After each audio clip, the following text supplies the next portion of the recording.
like it or not, Bitcoin is being financialized, right? Bitcoin is being financialized by ETFs, by these Bitcoin treasury companies. The world is certainly losing faith in the US dollar as the global reserve currency, right? And looking for alternatives. And I think many countries, you certainly view Bitcoin as one of the alternatives here.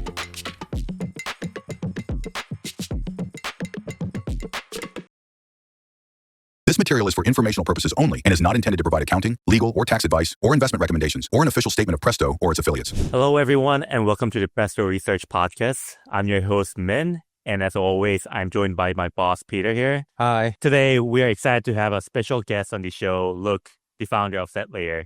Great to have you here, Luke. How are you doing? Doing well, BM, and thanks for having me. Yeah, so I guess let's start with your personal journey. Can you just briefly introduce yourself and how did you first get into crypto? Yeah, absolutely. So Luke Xiez, co-founder of Satlayer, and I've been in crypto since 2017, but my experiences with many folks in space with Bitcoin actually goes back further than that.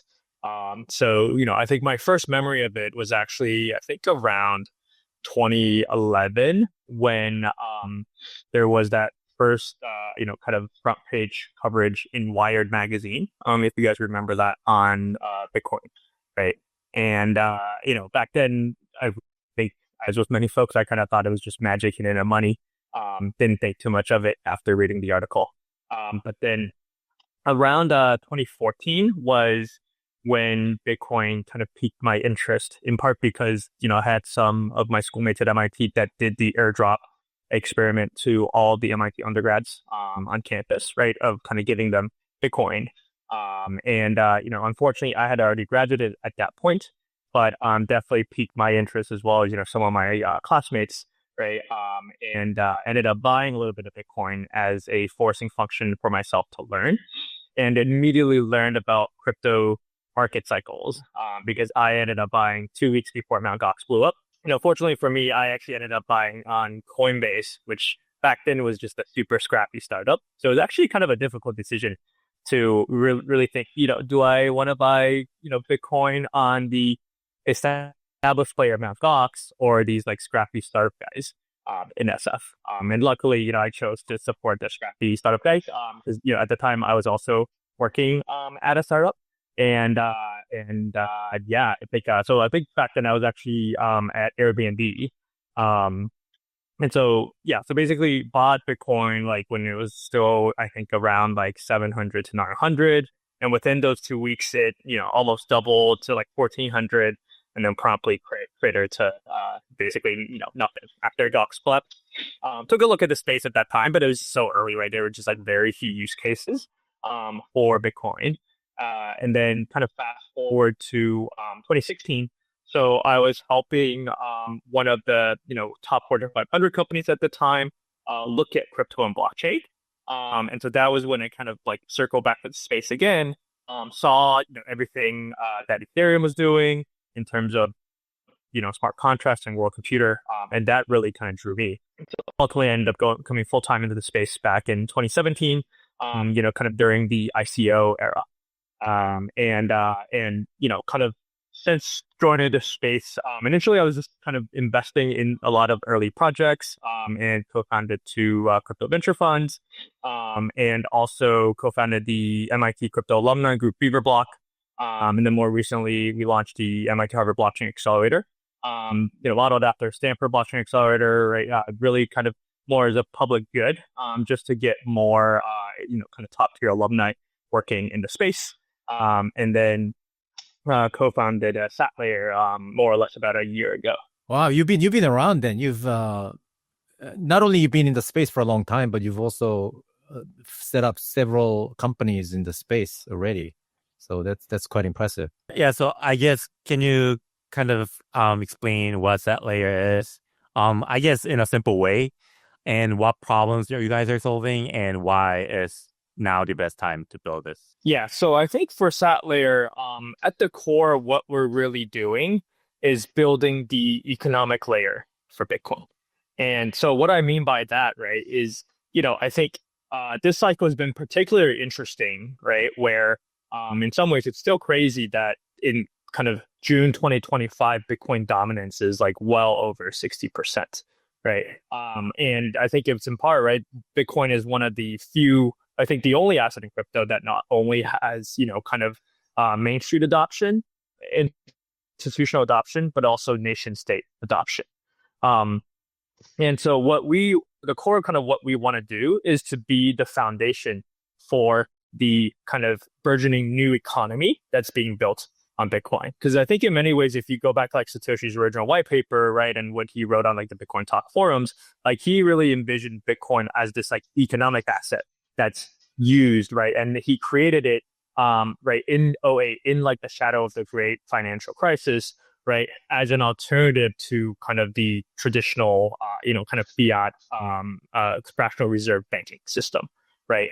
And so, for us, really, we want to be kind of the foundational layer because at the core, from a tech perspective, what we do, right, is fully programmable slashing, which effectively makes any kind of asset that we build that support for like fully programmable, right? And, Bitcoin is kind of the unique crypto where it's not Turing complete natively, right? And so it doesn't support smart contract capabilities. And so we kind of, through kind of the restaking infrastructure that we built, right, enable Bitcoin to be this fully programmable asset and fully programmable collateral. Right. And I think, if I understand correctly, you're trying to support so-called Bitcoin validated services, right? BS, or not otherwise known as BVS. Which can you just talk about that a little bit more in detail? Yeah, absolutely. I think from a technical perspective, you can think about our infrastructure being similar to Eigenlayer, right? I think the big difference is we kind of started from a first principle perspective, really kind of building all this infrastructure around the best asset, Bitcoin. All right, and then so Bitcoin validated services are similar to Eigenlayer's AVSs, right? Where essentially these are the use cases that actually have demand for restaked Bitcoin. But I think here's where we take a very different approach than Eigenlayer.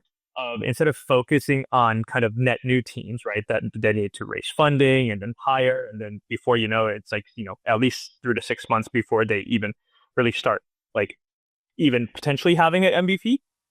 We focus on working with the strongest teams in their respective ecosystems. So the likes of, Plume on the RWA side and Cap on the stablecoin side, and, kind of the likes of like Nexus Mutual and Realm on the insurance side.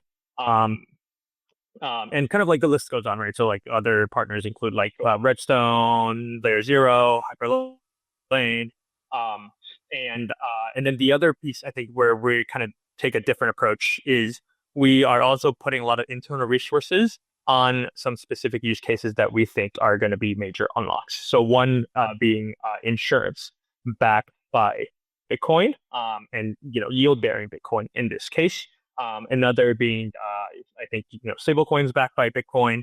And then third is really kind of taking duration risk with the Bitcoin. So think like a prime brokerage, right? Or like a repo facility, liquidity floats backed by Bitcoin. Yeah, because overall we kind of lean a bit on the pragmatic side and toward the economic end of economic security, right? So kind of think like economic security and liquidity, right? Because I think I think one of the interesting phenomena that's happening within the Bitcoin ecosystem is there's been a shift to, I think, a lot of the large Bitcoin holders, right, and kind of traditional Bitcoin holders are now looking for Bitcoin yield. And for us, the use cases I kind of outlined are 3 use cases that will be generating real yield from day one, right, and not just minting additional tokens. Right. I thought that was kind of the interesting differentiating factor because the source of your the reward or the yield is not from inflation, but rather actual fees that are being generated by these apps. So I guess is that the only? Are you very strict about that, or is that just kind of one of the features that you support? Yeah, I think that's one of the many, right? Because at the end of the day, like many protocols, we're a permissionless protocol, so anyone can build anything on top of us. But just I think having had a lot of conversations with basically all the different types of players in the space, right? I think there is a focus around having a real sustainable yield, right? That's actually another reason we partnered with the kind of the project, like the leading projects in particular sectors, because those are a lot of times also those projects themselves, right, generate revenue. So they can actually afford to pay for Bitcoin economic security. Where, I think that's been a struggle in some of these other ecosystems, where, kind of the ecosystem projects themselves aren't necessarily generating revenue, so then they can't actually afford to pay fees. I think just to double click for a second, I think insurance is a particular interesting one, especially for Bitcoin, right? Because I think Bitcoin holders more so than, let's say, Ether Solana holders care a lot more about principal protection. And so some of the insurance use cases that we're working on include just, kind of covering on-chain risks, right? I think like slashing protection, liquidation protection, or protection against kind of bad debt, right? So effectively, you have principal protection for your Bitcoin that's actually also generating yield, right? Because the beauty of kind of where we're positioned for us to build this is that the collateral that we take, right, the primarily kind of Bitcoin LSTs like Lombard or Solve's XL BTC or Bedrock's UniBTC, right?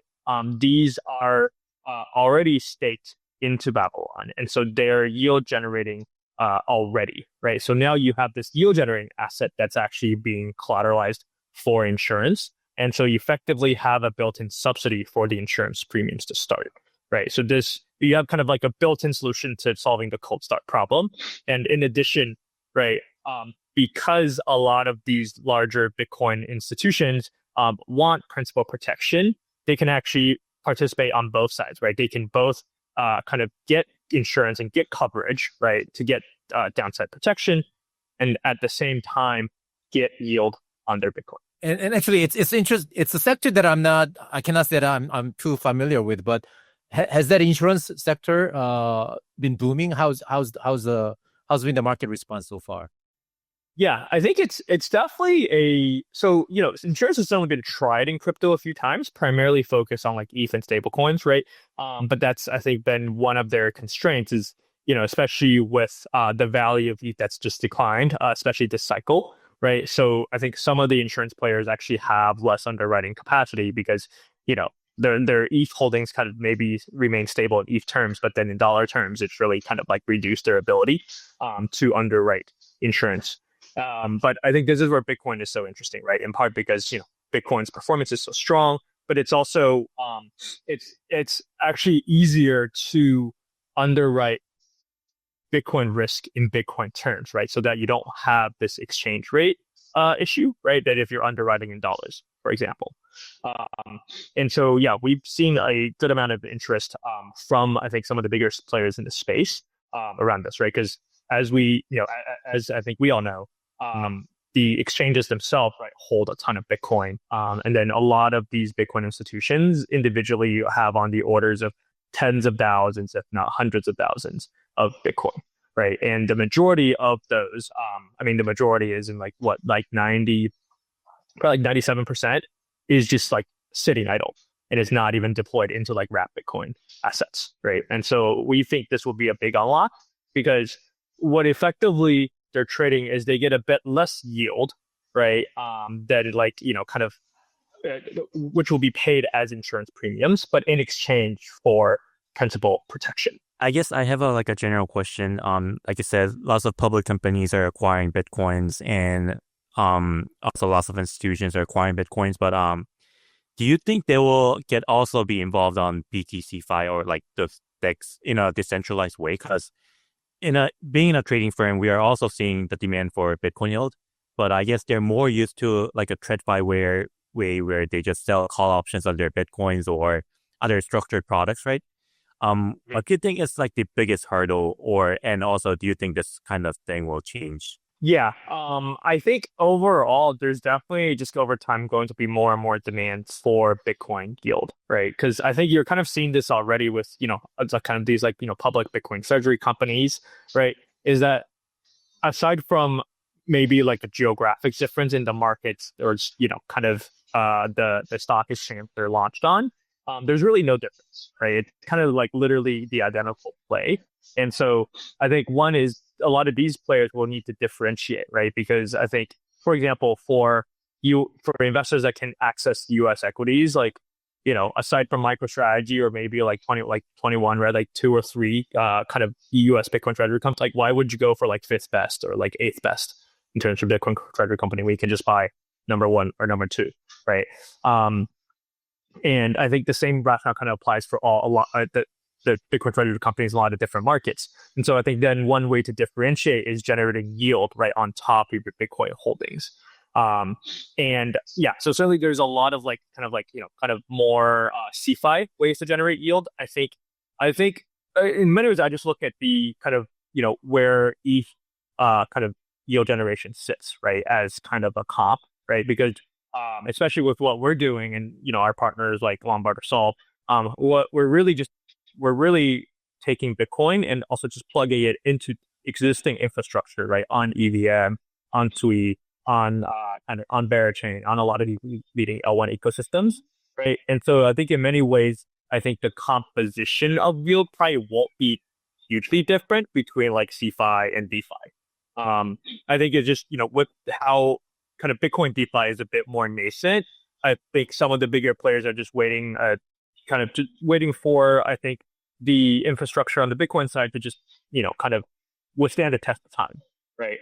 But I think, every day you're kind of seeing whether it's publicly traded companies, right, or kind of large holders, kind of deploying into Bitcoin DeFi, right? Because I think in many ways, right, the benchmark rate for Bitcoin yield is no longer zero, right? And so for all these players to be competitive, now you have to start generating some yield. I guess that kind of answers the question that I'm gonna ask you next. But I guess going back to fundamental questions, like there has been lots of happening in Bitcoins, like inscription and stuff. But on the one side, there are people who says like Bitcoin is Bitcoin and you shouldn't really do anything with it. It's just store of value. Whereas on the other side, there's people like you guys who are trying to build something on Bitcoin, right? So I was kind of curious, how do you envision Bitcoin's roles evolving over the next few years? And is Bitcoin more than a digital gold? So I think I'm of the view that like Bitcoin shouldn't change.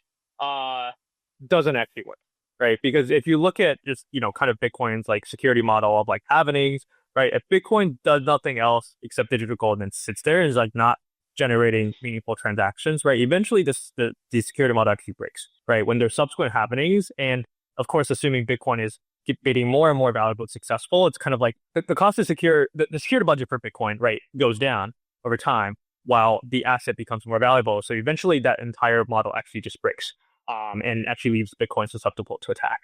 So then, for Bitcoin to really, kind of ensure the security lasts, you actually need more transactions, right? You need Bitcoin to actually be used and utilized.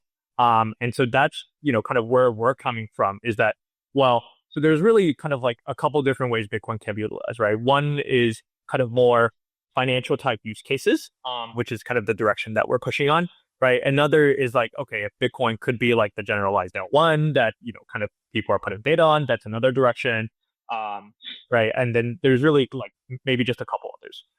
And I think for us, we kind of took the view, look, like it or not, Bitcoin is being financialized, right? Bitcoin is being financialized by ETFs, why these Bitcoin treasury companies.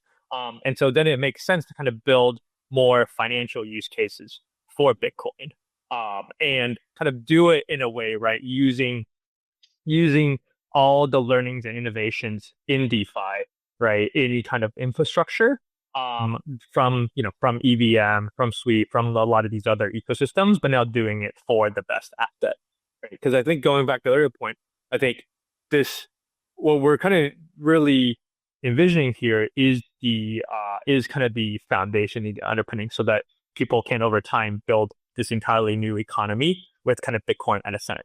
Because I think in many ways, if you go back to kind of like before fractional reserve banking, right, when there was actually a gold or silver-backed global economy, right? That was the case for like hundreds of years, and I think now we're just kind of moving towards that in the digital age, especially when you look at just the global overall kind of macro outlook, right? Especially with kind of the tariffs and trade wars. I think the world is certainly losing faith in the US dollar as the global reserve currency, right? And looking for alternatives. And I think many countries you certainly view Bitcoin as one of the alternatives here. Yeah.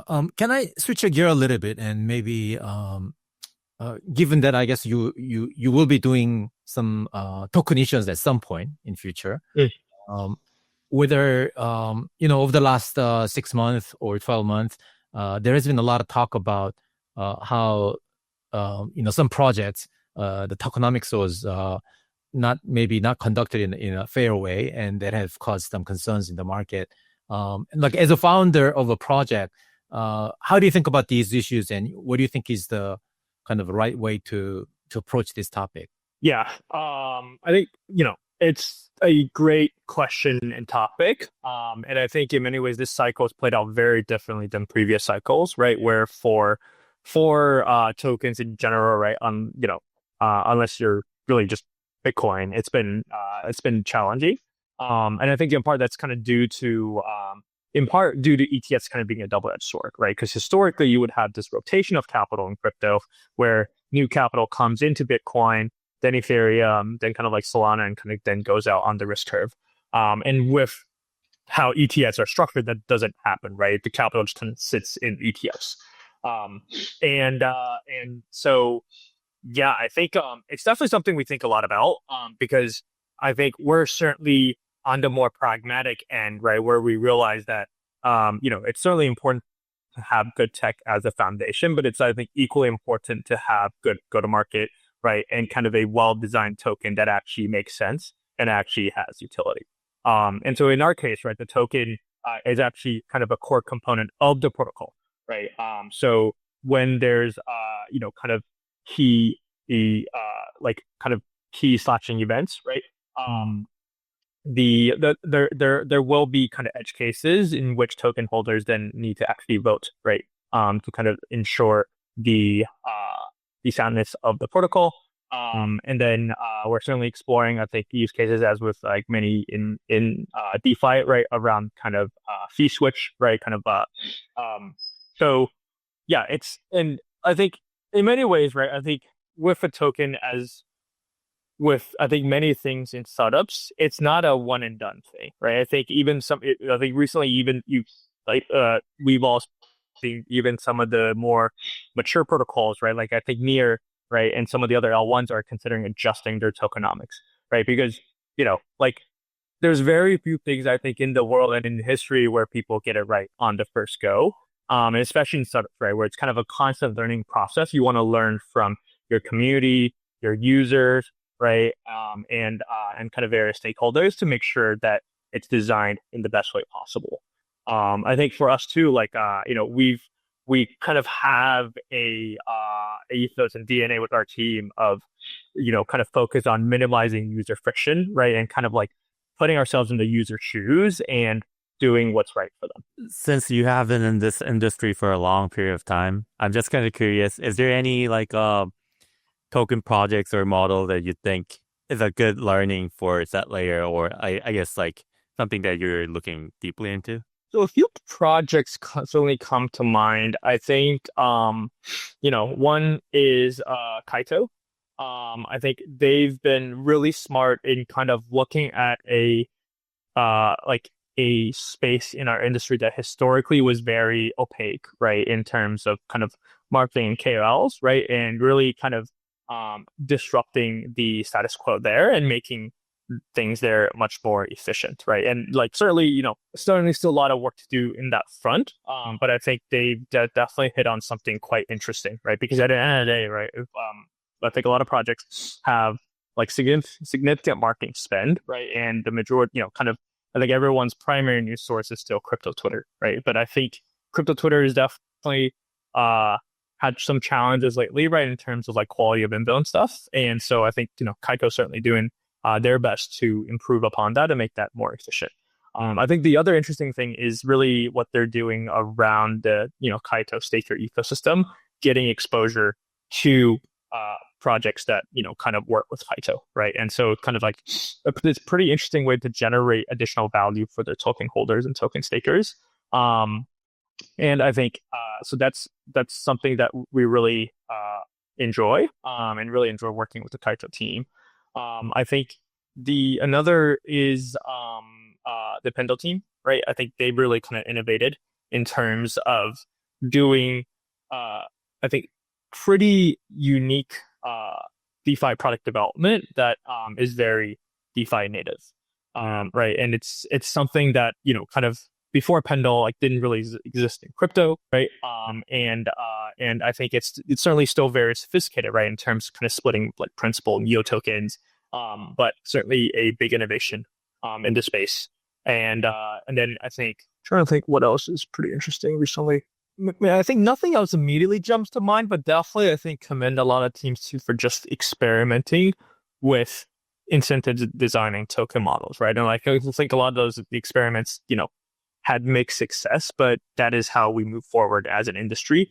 And I think just always here to learn. Building on Bitcoin itself hasn't been here for a long period of time, so I was curious: as a builder, is there any challenges or differences between building on Bitcoin versus other layer ones?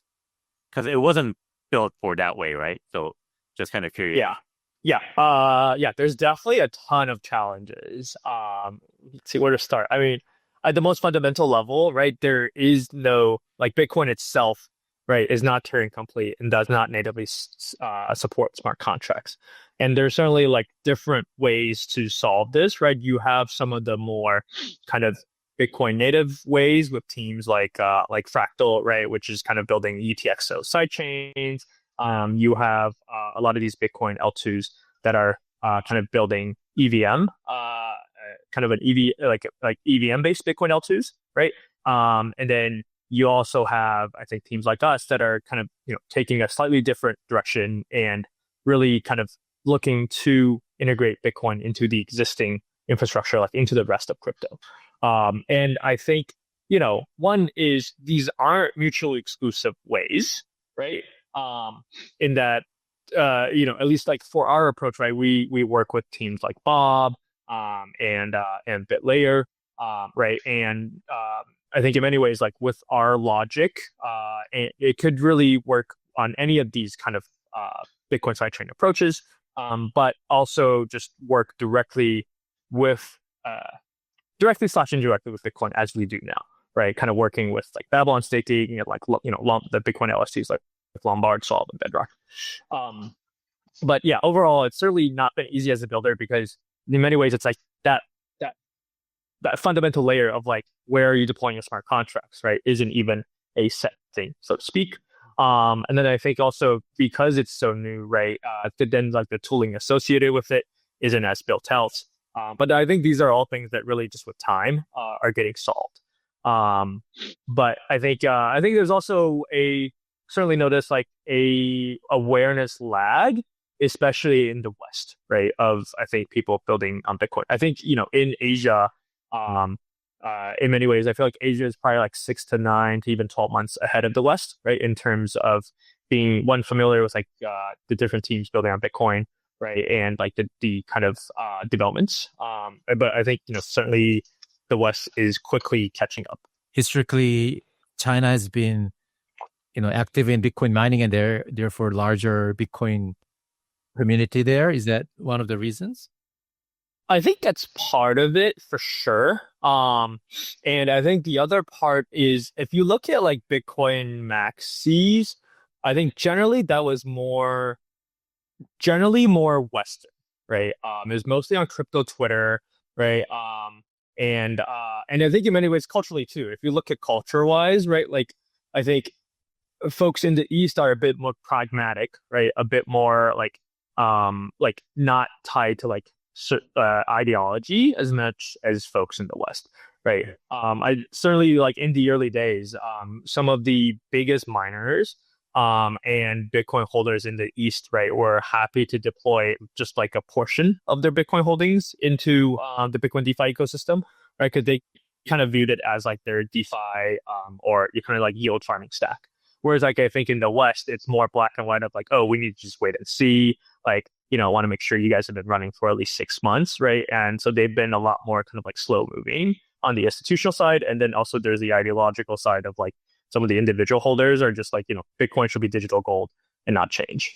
I think that's some of the differences that we've observed.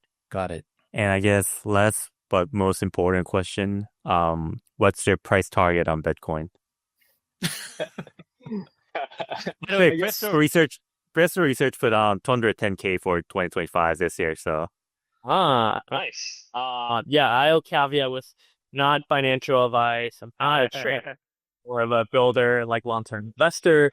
But I don't have like a firm price target. I think I just look at things more directionally and macro, right? In that, like, I think if anything, people are accumulating Bitcoin more and more, right? There's kind of a race of all these like Bitcoin, public market companies, Bitcoin treasury companies accumulating Bitcoin. I think countries are certainly still considering, if not like, quietly executing on their own Bitcoin accumulation, right? I think there's been, so much news, they got buried, but I think Texas actually passed a bill to have a Bitcoin strategic reserve for Texas itself, right? Because I think one of the interesting phenomena of like the U.S. having announced their intention to have a Bitcoin strategic reserve is that not only are other countries trying to front run that, U.S. states individually are also trying to front run that. So I think that's only continuing to happen. It just, I think it's one of these things that in some way is like, it's not to a country's incentive to actually disclose that until they've actually executed it, in terms of like pushing the price higher for themselves. But yeah, I think overall, I don't know if I have a hard price target that I can kind of defend credibly, but very much bullish on Bitcoin's continued growth from here. Yeah, price target is never easy. I think I might be under a lot of heat as we get closer to the end of the year and Bitcoin doesn't perform. Then you guys just have to market buy, huh?